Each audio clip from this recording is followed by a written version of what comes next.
እንዴት ናችሁ ወገኖች? ደህና ናችሁ ወይ? ይሄ የሪፍሌክሽን ቪዲዮ ነው።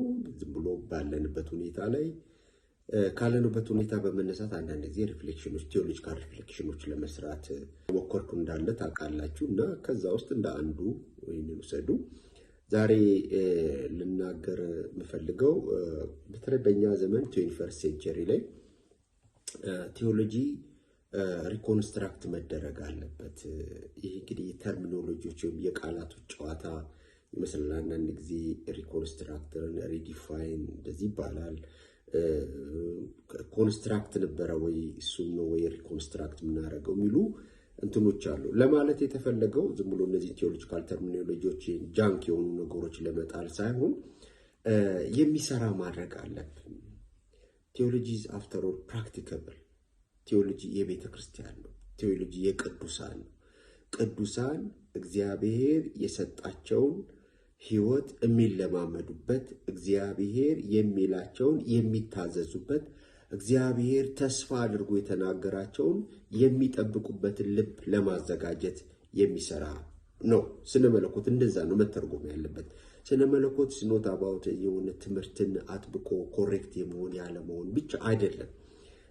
ዶክትሪናል ኮሬክትነስ እንደምታውቁት በእኛ ሀገር በወጣቶችም በነባሮችም እንደገና በሜንላይን ባልሆኑት ቸርቾችም የትምህርት ትክክለኝነት በጣም ይቀነቀናል። አንዱ የኛው ትምህርት ልክ አይደለም፣ የኛው ትምህርት ልክ ነው እና እየተባባልን ነው። ብዙ ዘመን የፈጀ ነው። ጥሩ ነው፣ ግን አፍተር ኦል በዛም በዚህም ይሁን እግዚአብሔር በክርስቶስ ኢየሱስ እንዲሁም በመንፈስ ቅዱስ አማካኝነት የገለጠልንና እንድንቀምሰው እንድንሆነው ተስፋ እንድናደርገው ያረገንን ነገር የመለማመድ ጉዳይ ነው። ፕራክቲካብል መሆን አለበት። በተለይ 21st ሴንቸሪ ላይ ዛሬ ልናገር የምፈልገው በዚህ ጉዳይ ላይ በጣም ከሚተጉት ሰዎች አንዱ ቬሊማቲ ካርኬነን ነው። ይሄ ሰውዬ እንደምታውቁት ሀገራችን መጥቶ ነበረ። ኢገስት በሚያዘጋጀው ፍርምናጥስ ሴሚናር ላይ ነበረ። እኔ በጣም እድለኛ ነኝ ስላየው ሲናገር ስለሰማሁት እና ከዛ ፊት በጣም መንገዱ ይገርመኝ ነበር። እንዲህ እኔ ሰውዬ ይሄን መንገድ እየተከተለው እላለሁ። ግን ሰውየው አዲስ መንገድ አለ የሚፈጠረው። ብዙ አባቶችን በተለይ ደግሞ ኢሚዲየት ኮንቴክስቶችን ይጠራል። በተለይ የፔናንበርግ የጀርመኑ የስነ መለኮት ሰው እሱን በጣም ይጠራዋል። እና ዮርገን ሞልትማንን በጣም ይጠራቸዋል። እና ምንድነው የሚታገለው? በቃ ትሪኒቲ ካለ፣ ክሪስቶሎጂ ካለ፣ ኒማቶሎጂ ካለ፣ ኤክሌሲዮሎጂ ካለ ምን አይበቃም ወይ? ዋይ ኦልዌይስ እንደ አጌን እንደገና እንትኖችን እያነሳ ለምንድን ነው እንደዚህ የሚታገለው? አስባለሁ፣ አነባለሁ።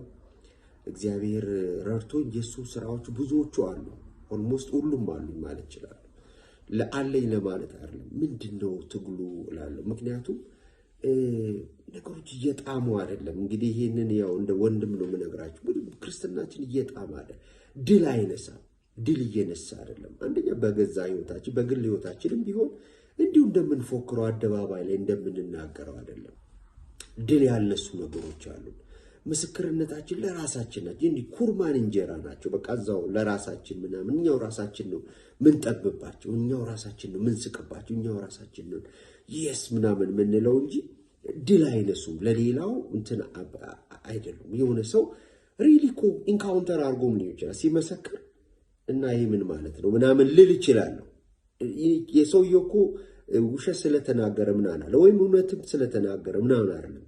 የሆነ ነገር ሴታፓችን ልክ አይደለም። እውነት እንናገር፣ የቀመስነውን ነገር እናውራ፣ ያጠናነውን የገባን ያለውን የፈለፈልነውን ነገር እናውራ።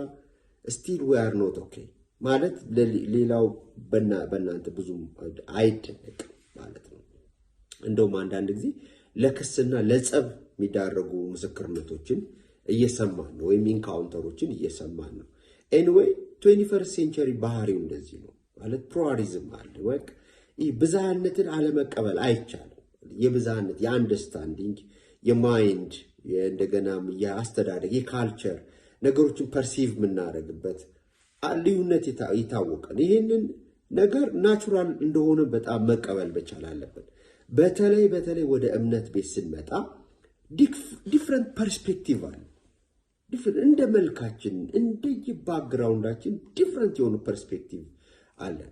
ችግሩ ምንድነው? እነዚህን ሁሉ ቀጥቅጬ ባጠናው ጥናት አስተካክላለሁ ስንል እነዚህን ሁሉ ልክ አስገባቸዋለሁ እኔ ከተለማመድኩት መንፈስ ቅዱስ የተነሳ እነዚህን ሁሉ አስተካክላቸዋለሁ ምናምን ስንል መስተካከል አለባቸው ወይስ የዚህ የፕሉራሊስት ወርልድ እንትን ዩኒቲን ነው መፈለግ ያለብን ነው ዋናው።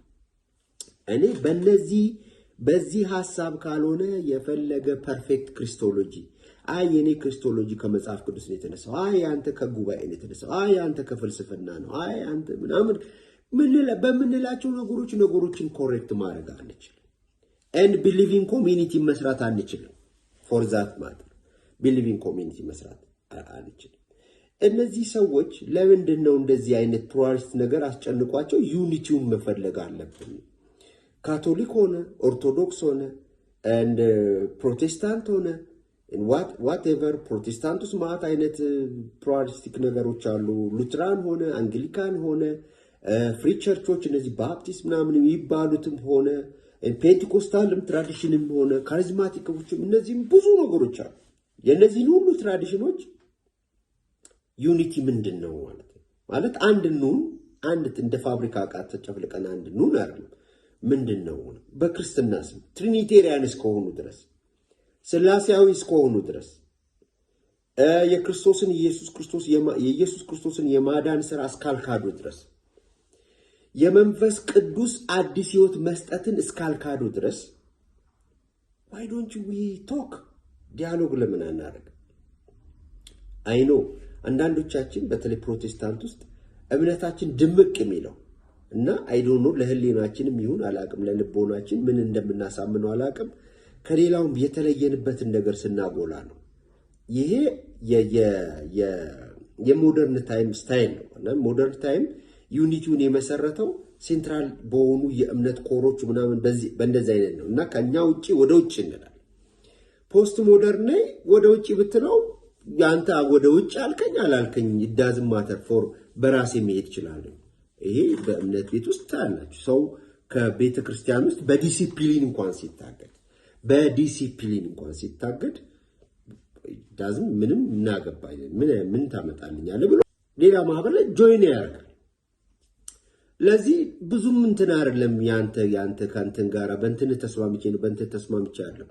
አንዳንድ እንዴ እንደ ፎርዛ ማተር እንደ ምዕመኖቻችን ምንድነው ቸርች የያዛቸው ምናምን ብለን ማሰብና መጠየቅ አለብን። ማለት የትኛው የስነ መለኮት በጣም በቃ እንትናችን ነው የሆነ የትኛው ነገራችን ነው ምናምን ብሎ ማሰብ ያስፈልጋል። አንዳንዱ ፌሎሺፕ ብቻ ነው የሚፈልገው። አንዳንዱ አብረን ብዙ ዘመን ስላሳለፈን አብረን በቃ መኖር ምናምን ነው ምንፈልገው። ማለት ድርም ወርክኒ ክሪስቶሎጂ ላይ የሁለት ባህሪ አንድ ባህሪ ነው ምናምን የወጥ ጭቅጭቅ አይ ቲንክ አሁን ይሄ ለዩኒቲ እንትን አይልም። እነዚህን ትምህርቶች እየናኳቸው አለ እና ሰው ክርስቲያን ኮሚኒቲ ነኝ እግዚአብሔርን ከሱ ጋራ እግዚአብሔርን ከነዚህ ህዝቦች ጋራ ከእህቶች ከወንድሞች ጋራ አመልካለሁ ብሎ የሚሄድበት መንገድ ያንተን ትሪኒቲ ክሪስቶሎጂ ኤክሌሲዮሎጂ የድነት መንገድ ምናምን አጥንቶ ምናምን እንዳይመስል እዛ ኮንቪንስ ሆኖ ምናምን አይደል። ያ አይደለም የዩኒቲያችን ተራጭ ሆሊ ስፒሪት ነው መንፈስ ቅዱስ ነው ብለን ምናምን ዩኒቲ ላይ ፎከስ ማድረግ ያስፈልጋል። ዩኒቲ ማለት አንድ ዲኖሚኔሽን ስር አንድ ብሎ መጠቅለል አይደለም። ይሄ በጣም አምባጓሮ ፈጣሪ የሆነ ኤክስክሉደር የሆነ የቴዎሎጂካል ኮሬክትነስ ላይ በጣም ኦርቶዶክሲን በጣም እንትንላለው የሚል ሰው አንዳንዴ በእኛ ዘመን የዩኒቲ ጠላት ሆኖ ነው የማየው። ያልተሞከረ እንዳይመስላችሁ። የትምህርት በቃ ትክክለኝነት የቤተክርስቲያን አንድነት ያመጣል ብለው ከኛ ፊትም ነበሩ። በተለይ ከፕሮቴስታንት ከካቶሊክ ከወጣ በኋላ ከሉትራን በኋላ ብዙ ቆን እየተሰነጣጠቅን ይኸው እስካሁን አለ። ከሪፎርሜሽን በኋላ ምንድነው እስቲ አንድነት ማሰብ አለብን። ምንድነው እዛም ያለው ግጭት ነው፣ ሁሉ ጊዜ ክርክር ነው፣ ሁሉ ጊዜ ትምህርት ልዩነት ላይ የሆነ ነገር ምንድነው አንድነታችን ብሎ የፕሮቴስታንት ኦርቶዶክስ እኮ ከሪፎርሜሽን ኢሚዲየት ኮንቴክስት ውስጥ እኮ ነው የቀጠለው ማለት ነው። ኦርቶዶክስ ሁሉም ወደ ኮንፌሽን አመጣን። ይሄ ማለት እንደዚህ እናምናለን፣ እንደዚህ እናምናለን፣ እንደዚህ እናምናለን። ስለዚህ ሁሉም እዛ ውስጥ መግባት አለበት። አንዳንዴ የዋህ የሆኑ ወንድሞች አሁንም ወደ ኮንፌሽን እንድንመለስ ያስባሉ። ኮንፌሽን ኢዝ ጉድ፣ ግን የክርስቲያንን አንድነት በጣም በዓለም ላይ ሲያመጣ አላየንም። እንዳንተ አይነት በጣም ምርጥ ኮንፌሽን ደግሞ ያለው ስላለ ማለት ነው። እና ደግሞ ከዚህ የኔ ኮንፌሽን ምናምን በተባባለን ቁጥር ውጥረት ይፈጠራል ለማለት ነው። ኤኒዌይ የትምህርት በጣም ፐርፌክት ምናምን የእምነት አንቀጽ ፐርፌክትነስ የእግዚአብሔር የሚለውን በቤተ ክርስቲያን የሚፈልገውን ዩኒቲ ያመጣል ብዬ አላስብም። ለሚቴል አንድ ነገር የኤፌሶንን ሐሳብ እነዚህ ካርኬነን እና ሌሎችም ሰዎች በተለይ ግሬንስ አለ ቴዎሎጂ ፎር ኮሚኒቲ ኦፍ ጋድ የሚል አለ። እንደገናም የቢዮንድ ፋውንዴሽናሊዝም የሚል ስራ አለው የግሬንስ እና እሱን ስታዩ እነዚህ ሰዎች ምንድነው ከምን ተነስተው ዩኒቲ ላይ ለምን ፎከስ ያደረጉት? ያኒ ዩኒቲ ዊዝ ፕራይቲ ማለት ነው አይደል? ዊዝ ዳይቨርሲቲ ሁሉም አሲቲ ይዞ ነው ማመን የሚጠበቅበትን ዋና ነገር ይዞ እንዴት ነው ወደ ዩኒቲ የሚመጣው የሚለው ኮንሰርን የሚያደርጋቸው ከመጽሐፍ ቅዱስ ሐሳብ የተነሳ ነው። ኤፌሶን ላይ ጳውሎስ ብዙ አርጊመንቶች አሉ። ይሄ ሰውዬ ከሌሎች ጽሁፎቹ ይለያል የኤፌሶን። ስለዚህ የኤፌሶን የጻፈው ጳውሎስ አይደለም የሚሉ የአዲስ ኪዳን ምሁራን ብዙ አንበብ ያለው ዋሬበር ማንም ይሁን ጳውሎስ ይሄንን ለማለት ያንሳል ወይ ብዬ በጣም እሟገታለሁ። ምክንያቱም ሌሎች ስራዎቹንም ኢንካውንተሮቹንም ስብከቶቹንም ቴዎሎጂዎቹን በጣም ካጠናችሁ ኦፍ ኮርስ እንደውም ፖል ነው ይህን ነገር ሊል የሚችለው። ግን በዚህ በኤፌሶን ዋናው አርጊመንት ምንድነው? ኤፌሶን ላይ እውነት ነው ከሌሎች ጽሁፎቹ ትንሽ ይለያል። እግዚአብሔር በሰማይና በምድር ያለውን በአንድ ራስ ስር which is Christ ለመጠቅለል ይፈልጋል ይላል። የሰማይና የምድርን አንድነት በክርስቶስ ኢየሱስ ለማድረግ ፕላን አለው፣ እቅድ አለው ይላል። ታዲያ ከቤተ ክርስቲያን ጋር ምን ያገናኘዋል? ከአማኞች ጋር ምን ያገናኘዋል? ከአማኞች ጋርማ የሚያገናኘው አማኞች የዚህ ትልቁ ፕሮጀክት ሚኒ ፕሮጀክት ናቸው፣ ሰርቶ ማሳያ ናቸው። ቤተ ክርስቲያን ሰርቶ ማሳያ። ቤተ ክርስቲያን ውስጥ እኮ አይሁድም አሕዛብም ሁሉም በአንድ ራስ በክርስቶስ ስር ሆነው አንድ አካል ሆነዋል። በዛ ዘመን አይሁድና አሕዛብ አንድ ሆኖ ማምለክ ማለት ሰማይና ምድር ማለት በጣም የተለያዩ ናቸው። ያኛው የኪዳን ሕዝብ አለኝ ስለሚል ሃይማኖት ቀመስ ስለሆነ፣ ሌላው ደግሞ ከሃይማኖት የራቀ ጣዖት አምላኪ ሞራሉ የላሸቀ ምናምን ስለብሎ ስለሚታሰብ እንደዛ ስለሚገነዘቡ የዚህ አንድነት በክርስቶስ ውስጥ ይሆናል ማለት በጣም ከባድ። ክርስቶስ አንድ ካደረገ ማድረግ ያለበት አይሁዶችን ይዞ ከዛ አይሁዶቹ ደግሞ ሌሎች ዓለሞችን ሰዎች በሆነ በስርዓታቸው ምናምን እያደረጉ ወደ አይሁድ አስገብቷቸው የአይሁድ አማኞች ራስ እንዲሆን እነዚህ የሚታስበው ብዙዎቹ ሐዋርያቱ እንኳን ሳይቀር ለተወሰነ ጊዜ ይህንን ነበር የሚያምኑት። ፖል ይህን ነገር እንዲውስ ያደርጋል። በሰማይና በምድር ያለውን እንደዚህ ነው ቀጥታ የሚለው አዲሱ መደበኛ ትርጉሙ ነው። በሰማይና በምድር ያለውን በአንድ ራስ ስር that's Christ በሱ ስር በሱ ከፋለ በዛ ስር ማስተዳደር ይፈልጋል፣ መጠቅለል ይፈልጋል። እንደዚህ ነው ኮንሱሜሽኑ፣ እንደዚህ ነው እያለ ለቤተ ክርስቲያን ታዲያ ለኤፌሶን አማኞችና ኤፌሶ አካባቢ ላይ ላሉ አማኞች ለምን የተጻፈ ነው? እናንተ የዚህ ፕሮጀክት አንዱ ሚኒ እንትን ናቸው፣ አንዱ ማሳያ ናቸው፣ ሰርቶ ማሳያ ናቸው። ስለዚህ ጳውሎስ በኤፌሶን ቤተክርስቲያን አንድነቷን እንድትጠብቅ፣ ምክንያቱም የሷ አንድነት የቤተክርስቲያን አንድነት የሰማይና የምድር አንድነት ሳይንፖስት ነውና ስለሚል አንድነቷን በመጠበቅ በዚህ አንድነቷ ውስጥ የሞራል ልዕልና በማሳየት ማለት አሕዛብ እንደሚመላለሱ ቀድሞ ሰዎች ሃይማኖት ነው በሚሉ ነገር እንደሚመላለሱ ሳይሆን ራሱ የክርስቶስ በመንፈስ ቅዱስ የሰጠው ህይወት የሚፈልገው የህይወት ስታይል ወደዛ በመምጣት የሞራል ልዕልና በማሳየት እንደገናም ደግሞ እነዚህ ነገሮች ቀላል ስላልሆኑ መንፈሳዊ ውጊያዎችን በጥንቃቄ በመዋጋት በመፋለም በመትጋት እንድትኖሩ አሳስባለሁ ለማለት ነው። ከዚህ ከሶስት ነገሮች ውስጥ አንዱ የመንፈስ አንድነት የአንድነታቸውን ምክንያት 7 ነገሮችን ይናገራል አይደል? እግዚአብሔር አብ አንድ አለን፣ አንድ ጌታ አለን፣ አንድ አካል አለን፣ አንድ መንፈስ አለን፣ አንድ ጥምቀት አለን ነው ያለ 7 ነገሮችን ይናገራል። የኛ አንድነት የእግዚአብሔር የኮንሱሜሽን ስራ የመጨረሻው ስራ ምልክት ነው። ጋይስ ኤፌሶንን ያነበበ ሰው እንደዚህ እንደነ ካርከይነን ፕሉራሊስቲክ ወርልድ ነው ወደ ዩኒቲ እንትጋ ተረባካችሁ ቢሉን ይደንቃል። ይሄ የብዙ ጥናቶች እንትን ነው ወደዚህ እንደዚህ አድርገው ያቀረበው የጥናቶችን ብዙ ቴዎሎጂካል ሪኒዋል ፎር ዘ ተርድ ሚሌኒየም የሚል ቬሊ ማቲ ካርከይነን የሰራቸው ኤዲተሮች ሌሎች አብረውት አሉ። እና እኔ ይሄን ሁሉ ለምንድን ነው የምለው? በተለይ ፕሮቴስታንቶች አሁን እኮ አንዱን መታገስ እያቃተው ነው። ፔንቲኮስታሉ ፋንዳሜንታሉን እየናቀ ፋንዳሜንታሉ ፔንቲኮስታሉን እንደ ስትሬንጅ እየቆጠረ የዚህ ሁሉ ቀውስ ምክንያት አንተ ነህ ምናምን እያለ የቤቱን ቀውስ የራሱን ቀውስ ያካሄዱን ቀውስ ያመለካከቱን ቀውስ የስነ መለኮቱን ቀውስ ረስቶ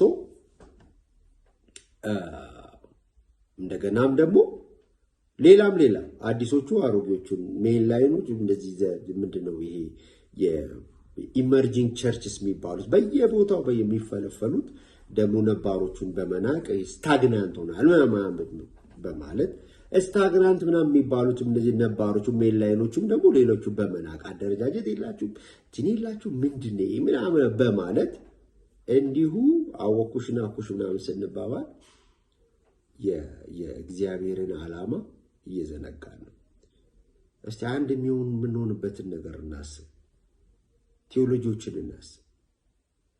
ፕሉራሊስቲክ ወርልድ ላይ እንዳለን መጀመሪያ ማመን መቻል አለብን። እነዚህን ሰዎች ብናዳምጣቸው እላለሁ ካርከይነንን ብናዳምጣቸው ማለት እኛ አቡነ ምናምን አንልም፣ ግን ይጥራል የሆነ የአሜሪካ የሚሰራበት ምናምን የሚኖርበት አካባቢ ነው። ቢትወልድ ሀገሩ እዛ አይመስለኝም፣ ግን ከዛ ተወንጭፎ ቻይና ይሄዳል፣ ጃፓን ይሄዳል፣ ላቲን አሜሪካ ይሄዳል፣ አፍሪካ ይመጣል። በጣም የካልቸር እና የወርልድ ቪው አንዳንድ ጊዜም ልዩነት ባለበት አካባቢ ምክንያቱም እግዚአብሔር የሁሉ አምላክ ነው፣ ሁሉ እንዲድን ነው፣ አይሁዳዊ አይደለም። ወይም እኛ ባሰመርነው መንገድ ብቻ በሚመጣ ሰው አይደለም። የሁሉ አምላክ ነው። ዓለም አንድ እንዲሆን በክርስቶስ ኢየሱስ ይፈልጋል። እኛ ጋር ያለው ምስቅልቅል የፖለቲካው ካዮስን የምናየው ነው። የእግዚአብሔር ቤቱ ምስቅልቅል ነው። ካዮስ አለ። ከኛ ውጭ ያለው ሰው ማሳደድ፣ መቅጣት ምናምን ውጭም አለ። እንደዚህ ከሆነ እንደዚህ እንደተበታተን ከሆነ እንዲሁ ግለኛ ከሆነ ውጭ ያለው ሶሻል ካዮስ፣ ማህበረሰባዊ ካዮስ፣ የፖለቲካ ካዮስ፣ የኢኮኖሚ እንዲሁም ጥላቻ፣ መገፋፋት፣ ማግለል፣ ሌላውን አንድ ማንፈልገውን ሰው ተደርቦ ማጥፋት ምናምን ይቀጥላሉ። ፈውሱ ቆሞ ማሰብ ነው። አፍተር ኦል የመንግስተ ሰማያትን ቁልፍ አልያዝን በእጃችን እያሽከረከረ ምናምን ሰዎች አይደለንም።